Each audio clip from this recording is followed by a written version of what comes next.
And welcome everyone. I want to welcome everyone to the Front Royal Women's Resource Center Women Gathering. We're so glad you are here. The Front Royal Women's Resource Center is a nonprofit, a 501c3 here in Front Royal. And our vision is empowering women to change their world. And in that vein, we have some wonderful women who are doing just that. And I am first going to introduce our host, Eka Kapiotis, who's going to introduce our guest tonight, Sari. And welcome Eka, welcome Sari. Thank you both for joining us. We really appreciate it.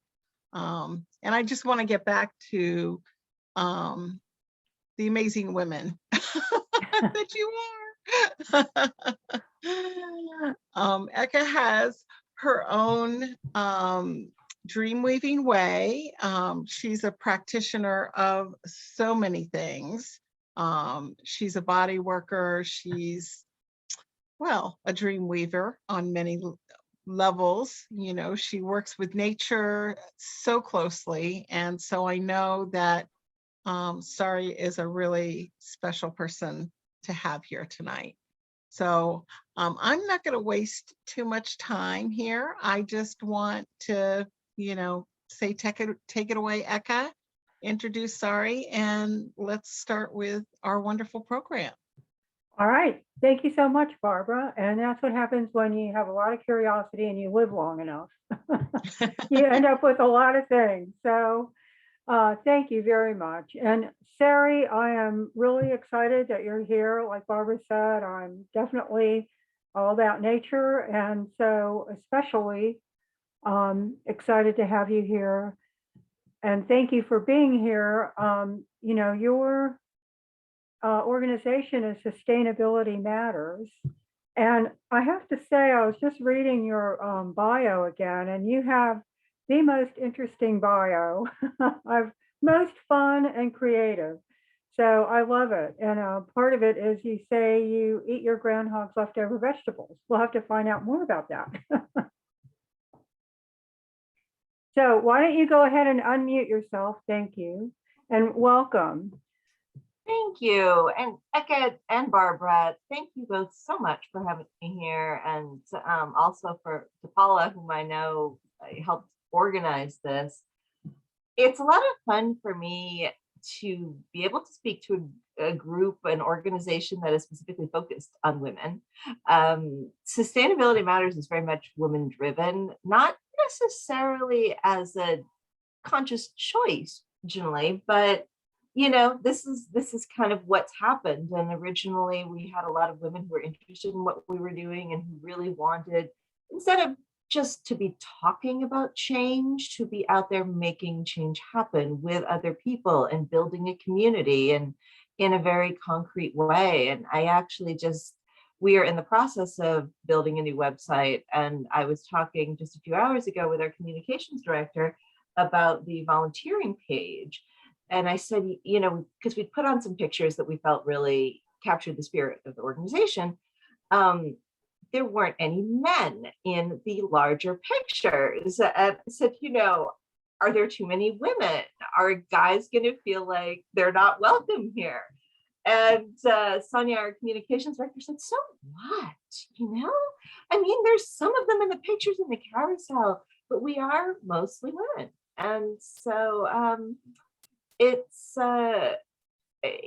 interesting kind of to see how that's developed. And I think that honestly, that's a big part of why we've grown so quickly and why we have impact, because women are less likely to just say, okay, well, in the abstract, this is a good thing, or maybe it will change policy someday.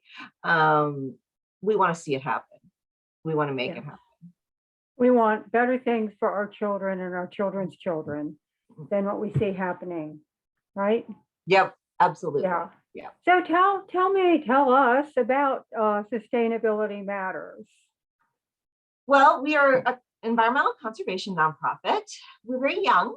We're only 4 years old, and I think we're kind of pretty different from, I think, a traditional conservation nonprofit, in that our focus is primarily on pulling in groups, demographics, individuals, communities that are traditionally underrepresented in conservation. You know, those of you who are out here in the Valley are probably pretty aware that there's a divide between the come heres and the from heres, and that conservation is often viewed as the purview only of the come heres because they're the only ones who can afford it. And it's associated with a very particular political viewpoint, socioeconomic status, maybe educational status. We've never been like that. You know, we have always been extremely inclusive. We've led with the fun events that give people practical things to do, and that can make a difference, not just for the planet, but for themselves, for their own lives, to actually save money rather than spending more money. And, you know, just make life easier, make life better, give them more interesting things to look at and to observe and to learn about and to eat. And so we've really, I think, succeeded out here in building bridges to crucial environmental communities like the agricultural community. And now, as we're expanding, which we are very rapidly, into the Northern Piedmont and Northern Virginia, you know, working with more urban communities, more diverse communities, immigrants, people who are new to America and kind of maybe haven't had the luxury of some of the education that we have had about immigrants, and, you know, even people out here don't specifically. So we say that we're about the people as much as about the planet. You know, we really want to build community. Our mission statement is actually, we cultivate community through conservation, and we have a lot of fun doing it as well. And it's yeah, it's been, you know, it's been a wild ride. We weren't necessarily expecting to start a nonprofit, and we weren't expecting to grow this quickly, but we're thrilled. And who is we? Well, the main three co-founders were two wonderful friends of mine, Paula Brownlee and Amanda Sheets. And Paula and I are both former academics, and we met in another organization where we were both the only ex-academics. I'm a former business school professor, and she is a retired chemist and university president. And Amanda is a musician and a music teacher. And we were all just really passionate about bringing high quality environmental education to the Valley and doing it in a very inclusive, non-political way. And we're perfectionists. And I think that's a big part of why the organization has grown, that, you know, it's perfect is good enough for us. And, you know, just kind of doing it, oh, well, this is the way everybody does it. No. And so I think it's important to surround yourself with people who are on the same page about whatever your standards are, whatever you're passionate about, to really have other people, have the rest of your team be on that page. Yeah. And so you must also have a lot of persistence, because perfectionists, you need persistence too, right? Absolutely. Yes. And it just, yes, I think a big part of this, because it was every year I kind of look back at where we were a year ago. Oh my God, you know, we've come so far. I can't believe what an awful state we were in back. And I don't even know how we made it through. And then the next year it kind of repeats. It is a hard thing to do. We didn't really set out to start a fledged nonprofit, let alone one with regional and eventually maybe even national ambitions. But it's really hard, you know. And I think a very good friend of mine, also a woman, who really spent her life in nonprofits and fundraising, and rose top as vice president of development and my relations at Georgetown. She was the voice of doom from the beginning. And she told me, you know, close to 99% of startup nonprofits fail. This is a nice little idea you have, but it's going to, you're not going to make it. And when she started about a year, 18 months in, saying, you might be going to pull this off, it really mattered, because it was hard. It's still hard. It's always going to be hard. So she's kind of like the contrary, like if you get the contrary position in and you're going, right? Yeah, absolutely. Yes. So just tell us about tell us about a program. Well, what do you do? This is, it's very, I could be here all day because we, pre-pandemic, we hosted over 50 in-person events a year. So those were mostly community events. They ranged from hosting the Valley's largest ever Earth Day Festival, which was Earth Day Shenandoah and Woodstock. We had 1,500 people in 2019. We were expecting 3,000 in 2020, but we all know how that turned out.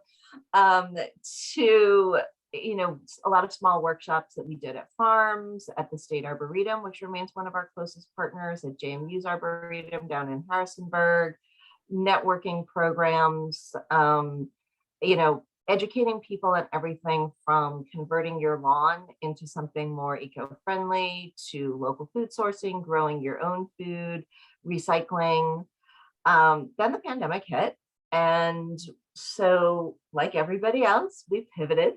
And so we are now running webinars on many of the same topics, but really kind of positioned in a very different way. We spent, as I'm sure many of you did, we spent the early pandemic watching a lot of webinars, and most of them were terrible back then. People didn't understand the difference between virtual audience and in person. So we broke down all of our programming. We rebuilt it for an online audience. And we now have a global audience. These webinars, we get thousands of people coming. We've got a dedicated audience in Australia and Singapore, and we learned so much from them. Wow. So what are they? So the international, is there a particular theme that they're interested in? Not necessarily. I mean, the webinars that we run tend to be on topics like eco-friendly gardening or growing your own food or preserving your own food. Some of them are US specific. So we run webinars for farmers and landowners, showing them how to access conservation or funding for conservation practices on their land. That's federal and state funding. So we occasionally get the odd Australian who signs up for that, and it might not be so useful to you, but no, they're interested in everything else. And we actually, last year, we did a series called Composting for the Clueless. And we learned something from the Singaporeans with that. They were asking us if we had any recommendations for countertop composters. And so we thought they meant, just like those little jars that you put your food scraps in. No, we, out here in the country, we're very spoiled. We all compost outdoors, but if you live in Singapore, you don't have an outdoors. And so there's a little plug-in machine that you literally put on your kitchen countertop, and it turns your food scraps into compost. So we learned all about that from them. So that's been great. I've actually seen one. Barbara Way has one. It's really wow. It's an impressive little device. Yeah. Barbara, you are the first person out here I've heard of who has one. So that's great. We'd love to hear at some point how you like it. He's very forward thinking. I will. I'll let you guys talk, but I will. Thank you. But yeah, so and I noticed, and I should have signed up for Composting for the Clueless. In fact, I think I did, but I didn't make it. You can still watch the webinars. So they're up on Facebook, and they will be up on our YouTube when they're edited. And recently, you've done one on making your own yogurt, right? Yes, we actually are running a series right now called, with the same team that made Composting for the Clueless, is now doing Preserving for the Perplexed.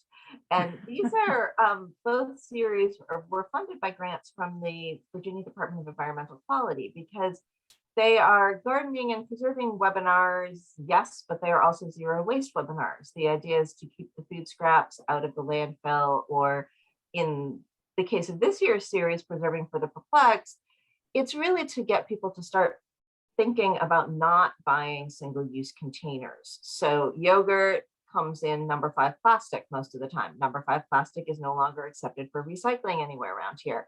That all ends up in the landfill. Whereas if you make your own yogurt or your own pickles or your own this coming Monday is chutney and salsa. You're not buying, glass isn't accepted for recycling most places anymore either. So nothing's going to end up in the landfill. You end up saving a lot of money. It's really easy and fun because we only do the easy and fun things. And you choose your own ingredients. So it tastes better and it's exactly to your taste. So that's a perfect example. I'm half Greek and I grew up having homemade yogurt. My grandfather would make it in the oven. And the first time I saw yogurt Dannon in a little cup with strawberries, I was like, what the heck is that? So Paula, our co-founder, she's one of the yogurt, and she and Mike Neese, who is the recycling coordinator for the city of Winchester, they did the yogurt video. And Paula made dairy yogurt, Mike made vegan yogurt, but Paula has an Armenian grandmother. And her Armenian grandmother taught her to make yogurt, matsun, I think it's called in Armenian, when Paula was 6. And she's been making it ever since then. And she even, I believe, smuggled some yogurt starter back from Armenia once. So that was very interesting for us to learn about. Right. So yes, you both come from a wonderful yogurt cultures. Yeah, no pun intended. Mm-hmm. So, and let me just say, I was looking at the website and your Facebook page. Yes, you guys are prolific. You have a lot happening. There's a lot on there. It's wonderful. It's a wonderful site. And the thing I'm also intrigued because you started a program, if I'm not mistaken, starting pollinator gardens. Yes. So I think you're thinking about making trash bloom, which is actually spreading beyond landfills now. But yes, we have a program that has really, in many ways, been the catalyst for our growth. Making trash bloom is literally planting native pollinator-friendly meadows at landfills. So I don't know how much any of you know about landfills, but essentially, when stuff doesn't get recycled, at least out here in the valley, it stays on site and it gets jumped into a giant heap. So for example, Shenandoah County, which is the first site for making trash bloom, 5-acre trash cells. So it's this huge hole in the ground lined with thick plastic. All the trash gets dumped in. They put another piece of thick plastic on the top. Then there's dirt. There's a lot of interim steps like compacting, redigging it up, recompacting, etc. But ultimately, it stays there forever. You can't grow food on it. You can't build on it. Under current regulations, you can't plant trees on it.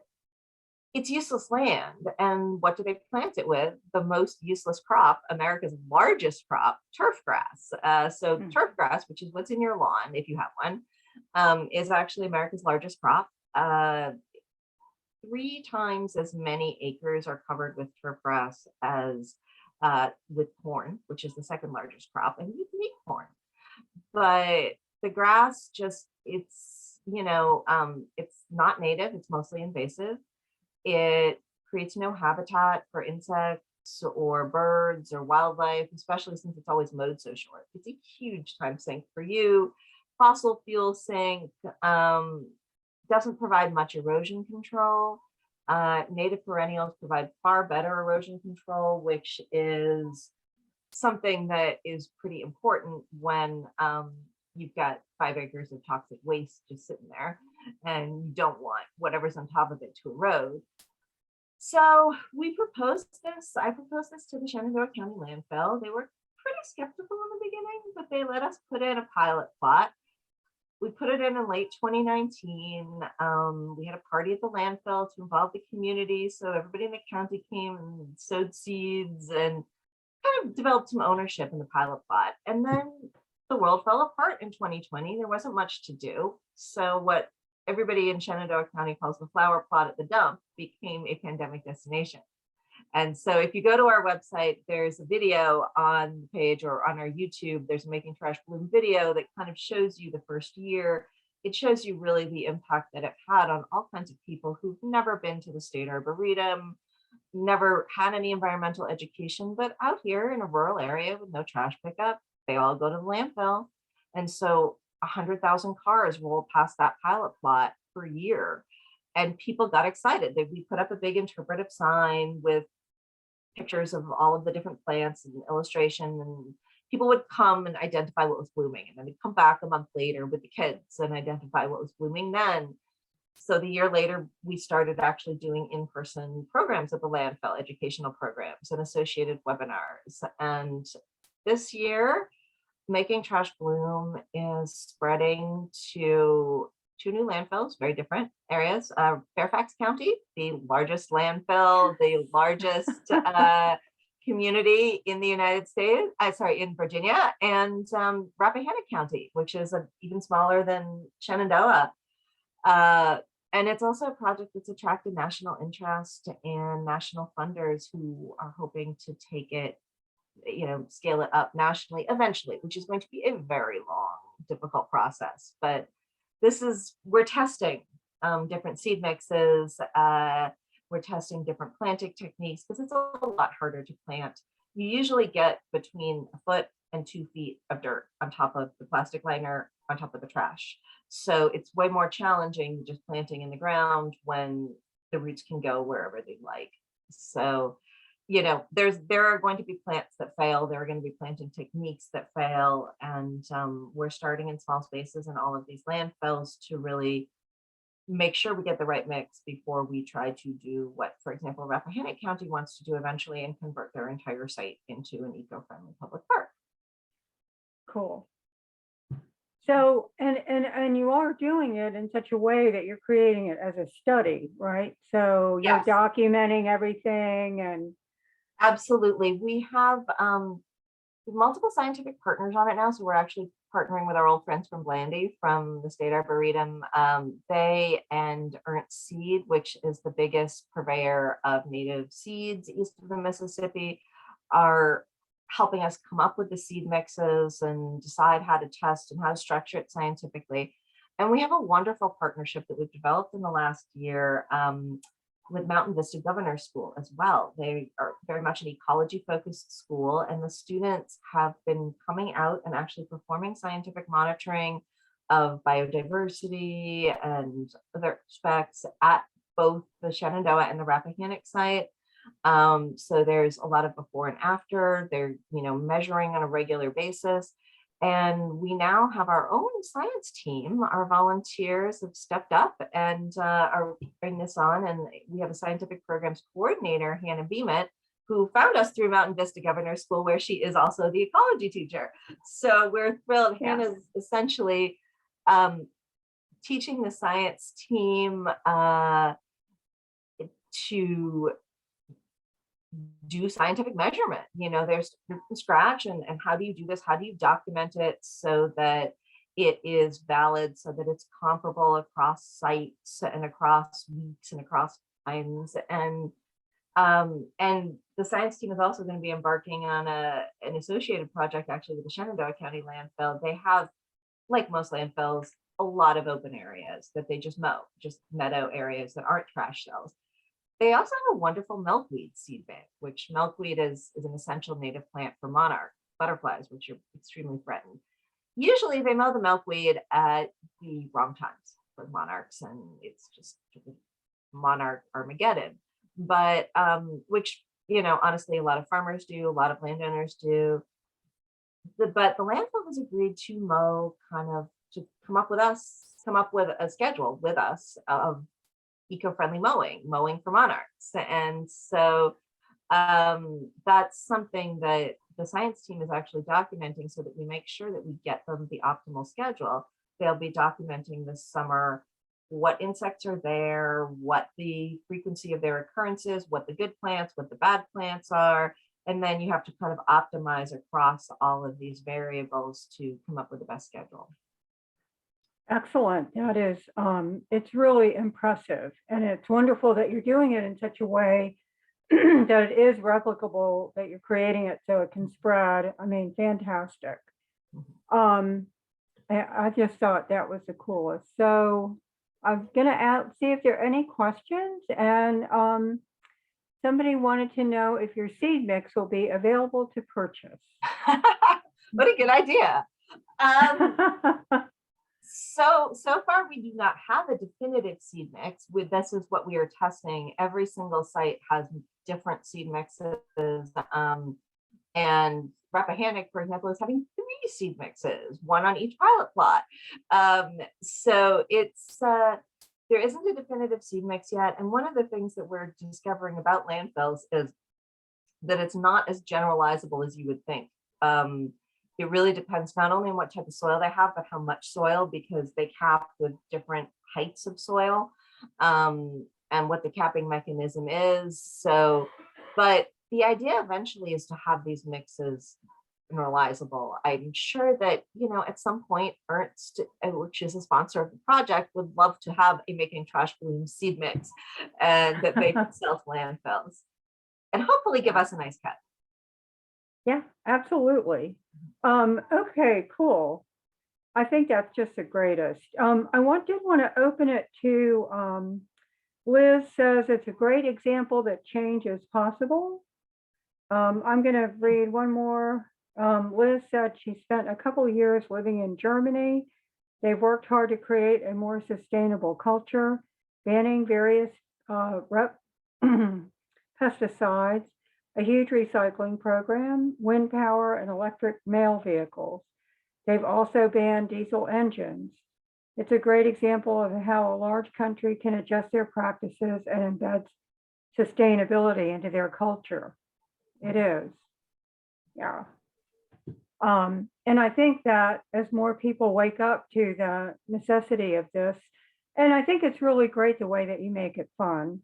And Hannah, we're all fans of Hannah here. She's been a Woman Gathering guest a couple of times. She's very involved. She told me, yes, yeah. She's a big fan of you all as well. So she's a salamander lady. Yes, that's it. Yep. Right. So it's really, it's really wonderful, I think, that you all are committed to offering programs like this. And of course, it's really a fascinating concept of what you're doing. Really creating sustainability it's either going to happen or not, right? And right. And people don't want to wait. And I think that this is the problem with, there's a lot of environmental angst, and our planet's going down the tubes, and I'm only one person. What can I do? I have to wait for the politicians to change the law or the corporations to change their ways. And I mean, yes, the politicians need to change the laws and the corporations need to change their ways, but you don't have to wait. There's so much that you can do. Yeah. When I shop, I'm very conscious of, is this plastic? Is it going to go in the bin? Is it, I do try to make choices based on that. Mm-hmm. And I don't really have a lawn. We have weeds that we mow. It's just a very small area. But so can you also talk a little bit, because I think this is a really big subject too, because lawns, people invest huge amounts of money in them, and invest not only money, time, energy, mm-hmm. and it's a tremendous chemical dump. Yeah. Can you say more about it? Yeah, absolutely. And also, that we have a webinar that you can watch on that, and something that may be also part of a couple of our in-person series in Rappahannock and in Fairfax this fall. So if you go to our YouTube channel, which is linked at the bottom of our website in the footer, you will find the Greener Than Grass webinar. So I would strongly encourage people to watch that and really get a sense of the very practical how-tos, because the one thing you do not want to do is just say, okay, I'm going to turn my lawn into a wildflower meadow and throw wildflower seeds into it. That's a call we get a lot. I did that. Nothing's happened. Why not? 90% of converting your lawn is doing the site prep correctly. And that's so important, because otherwise you will not have success. Because, as I mentioned, fescue, tall fescue, which is the main component of lawns around here, is highly invasive. it's going to outcompete anything you throw at it if you don't get rid of it properly first. So yeah, I mean, I think that the lawns are the great American curse. I mean, I blame Frederick Law Olmsted, who kind of popularized the whole thing, but really it's been, there have been a lot of people since then that have on with that. And its idea is sort of the perfect bourgeois goal is that bright lawn, which takes so many chemicals. I heard a gardening show on the radio last year where it was a call-in show, and somebody asked them, oh, I've got these little purple flowers popping up in my lawn and I don't know what to do about it. And the host on the radio show was telling him what to spray to kill the little purple flowers, which were, of course, violets. Violets, unlike grass, are native. They are edible. They are wonderful for pollinators. They are wonderful for you. And you don't necessarily have to replace all of your lawn at once. You can do it bit by bit, just sort of enlarge your flower beds, put in some vegetable beds, put some raised beds on top of the lawn and grow vegetables in them. Vegetables can be beautiful. And it doesn't have to be sort of, oh, the neighbors wouldn't want to look at this. Put in more trees, put woodland gardens around the trees. There's also a woodland garden webinar that we have that you can watch. So it's, there are a lot of alternatives. And it's just so, I mean, for me, I've never liked grass. I've always thought it's extremely boring to look at. And the maintenance is just annoying. But all of these other things are either edible or they're interesting and they flower and they bring in native pollinators, interesting butterflies, interesting caterpillars, bees to look at. And so it's a lot more fun than just, looking at never-ending flat green stuff, in my opinion. Right. I agree. And I love to eat flowers and violets, so it's much Yes. more tasty than grass too. Absolutely. I mean, we started running, we used to do a lot of wild edibles walks, and it was a great way to teach people about natives and invasive plants. And when the pandemic started, we kind of converted that to a series on our social media called Backyard Edibles, all about, the things that you can find just in your backyard that are the weeds amongst the grass. Some of them are invasive weeds too, but they're edible and they're interesting. Right. So, yeah. Dandelions. I think a lot of people don't know that they were brought to the United States as a food crop. Exactly. And that's Yeah. actually what most of the weeds that we have. Chickweed, same thing. Chickweed. I love chickweed. Yep. That's very nutritious. So, Cool. Yeah. Yeah. So, how can people get involved? How can they join you? How can they support you? Well, that is a wonderful question. Thank you for asking that, because Yes. we need that. We're very much a grassroots organization. People from the beginning thought that we were part of a national organization that must be funding us and, providing us with all the materials, because we couldn't have gotten out of the gates that fast otherwise. But no, it's all kind of local powered. We now have a lot of virtual volunteers, but two ways you can get involved, and we would love it if you would do both. First of all, please become a member. That's an annual or monthly financial commitment to us. It starts really low, $10 a month. And we do one thing, not to kind of dive down the rabbit hole of nonprofit financing, but something that's very important for nonprofits, and I think most of you may know this already, is to have unrestricted funding. And that's the kind of funding that you can use to pursue new projects and come and do talks for local organizations and go into the schools. And that is something that it's very hard to get through grants. Grants normally will fund a project. So like making trash bloom is very well funded because there are foundations in New York that like it. But, will people come up and say, oh, can you come do this? Can you come do that? We are usually saying no, because we don't have the unrestricted funding. And the memberships or business sponsorships, if you have a business and you want to us as a sponsor, those are all unrestricted funding. So we absolutely need that. And we also, our lifeblood is our volunteers. We are now building our staff. We're probably going on a little bit of a hiring binge this summer and fall. But the reason that our videos look so good is because our videographer is a professional videographer who volunteers for us. our web designer is a professional web designer. I pitched in by learning to code the website and custom coding. I've had many all-nighters on that, but it's, people are our educators are mostly professional educators.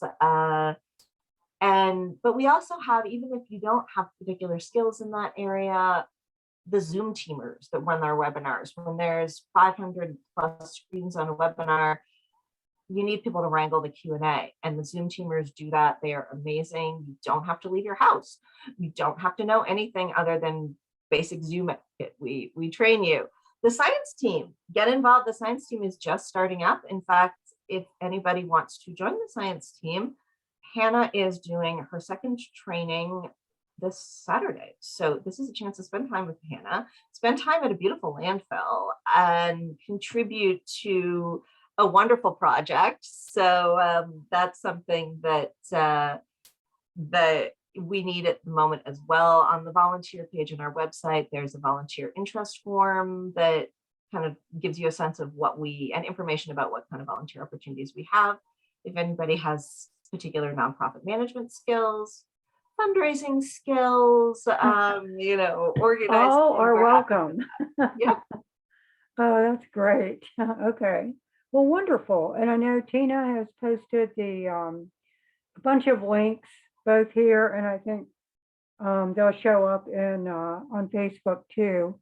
So yeah, you guys, it's really impressive. It's really impressive what you've put together. So good for you. It takes a village or a valley or a planet at this point, because we do have volunteers from all over the world at this point. But yes, we've been very fortunate to kind of really attract just an amazing group of people.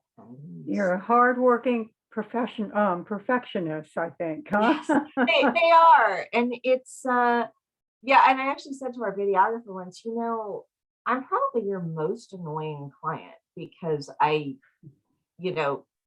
constantly making changes and picking apart every little thing.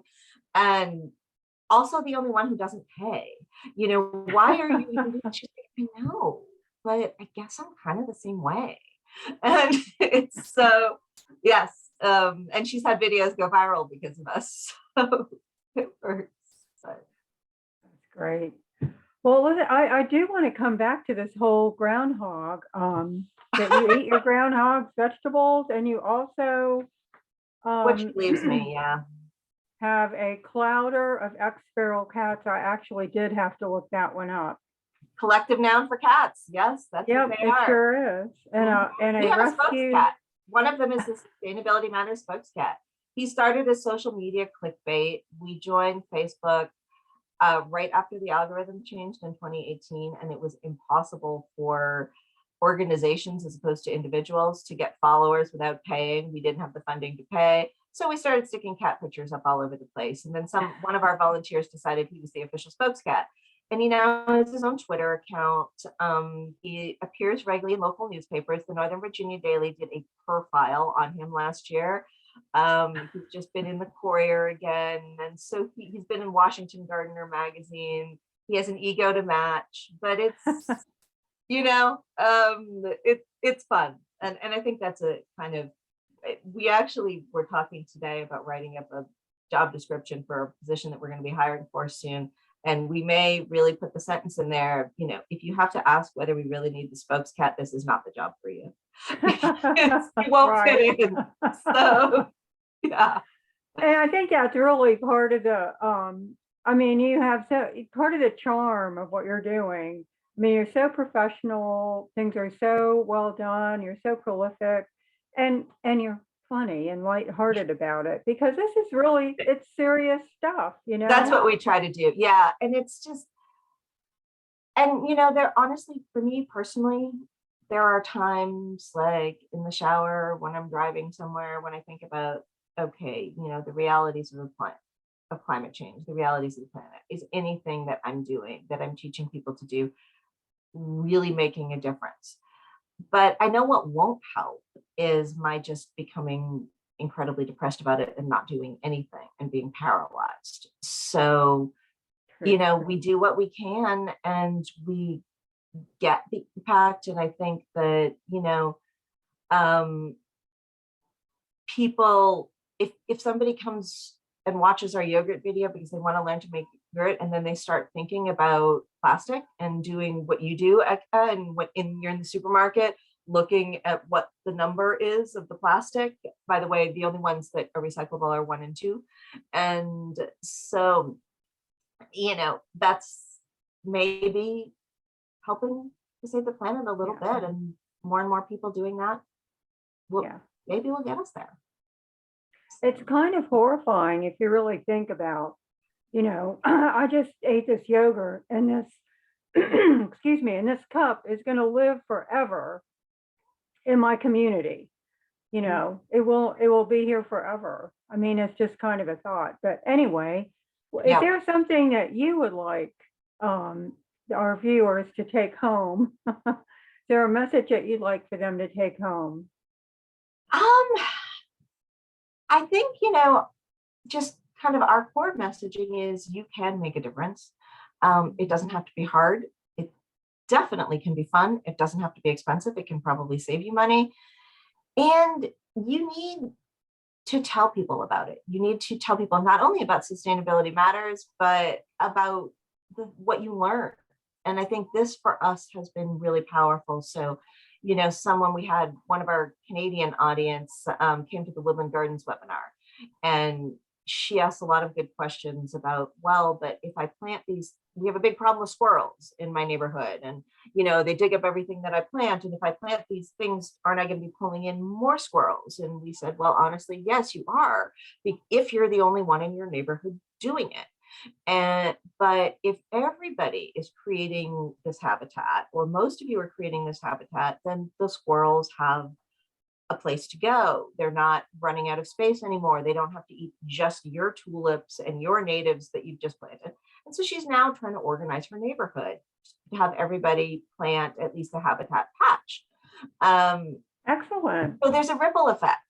And right. So I think that we all need to do that. If you talk about this to 10 people and they talk about it to another 10 people, it just grows exponentially. Excellent. Thank you so much, Sarah. Join us, become a volunteer, become a member. Yes. You'll have true. fun. And you might get to meet the spokescat. So excellent. Well, thank you so much. I know you're a really busy lady, and I really appreciate you taking your time to be here. So thank you, Sari. Thank you. I'm thrilled that you invited me, and I've heard a lot of wonderful things about you all as well. So to have had the chance to do this and to meet you and Barbara a little bit was fantastic. So, all right. Well, thank you so much. Have you a great evening. Right. We have Robin Baker says, thank you, Sari. frwrc.org, subscribe.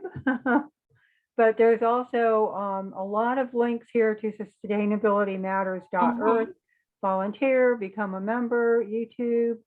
So definitely worth checking in. So we're on pretty much all the social media except TikTok. We are not on TikTok yet. So if TikTok is your platform of choice, I apologize. But we are hopefully getting a bunch of AmeriCorps Vistas in the fall, and one of them will be young and social media focused. So we may be on TikTok soon too. All right. Well, there you go.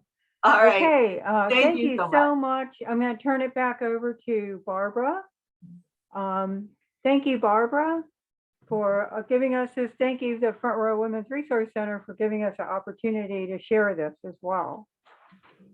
This was wonderful. This was great. I do love totally what you do. And I've been